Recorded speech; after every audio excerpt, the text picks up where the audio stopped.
जब जिंदगी एक बार फिर मुस्कुराने लगती है, तभी किस्मत अचानक तमाचा मार देती है।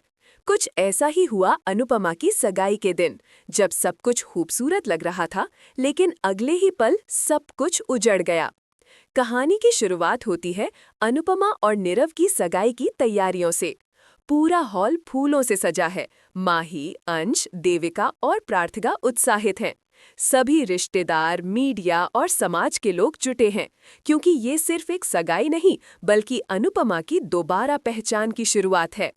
लेकिन अनुज, जो वापस लौट चुका है, सगाई में शामिल नहीं होता। वो बस दूर से देखता है, आंखों में आंसू लिए। जैसे ही अंगूठी पहनाने का पल आता है, एक तेज धमाके की आवाज होती है। हॉल के बाहर एक ट्रक अनियंत्रित होकर स्टेज से टकराता है। चीख पुकार, भगदड़ और धूल का गुबार, सब कुछ पलों में तबाह हो जाता है।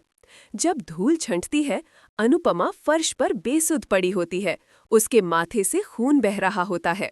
नीरव चोटिल है, लेकिन होश में। वो चिल्ला रहा है, किसी डॉक्टर को बुलाओ, अनुपमा को कुछ हो गया है। अनुज, जो सब देख रहा होता है, दौड़ कर आता है और अनुपमा को अपनी गोद में उठा लेता है। देविका और बाकी सब उसे अस्पताल लेकर भागते हैं। अस्पताल में डॉक्टर कहते हैं उसे गहरी चोट लगी है और शायद थोड़ी देर को मेमोरी लॉस हो गया है। अब कहानी मोड़ लेती है। अनुपमा होश में आती है, लेकिन उसे पिछले 2 साल की कोई बात याद नहीं है। वो पूछती है, मैं यहाँ क्यों हूँ? अनुज कहाँ है?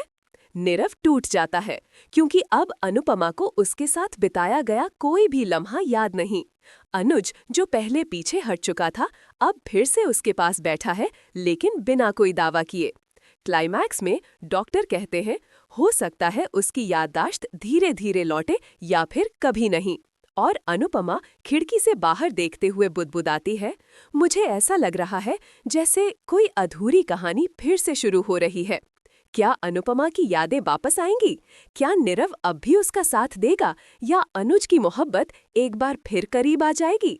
कमेंट करें और बताएं आप किसे अनुपमा के साथ देखना चाहेंगे, और चैनल को सब्सक्राइब करना ना भूलें।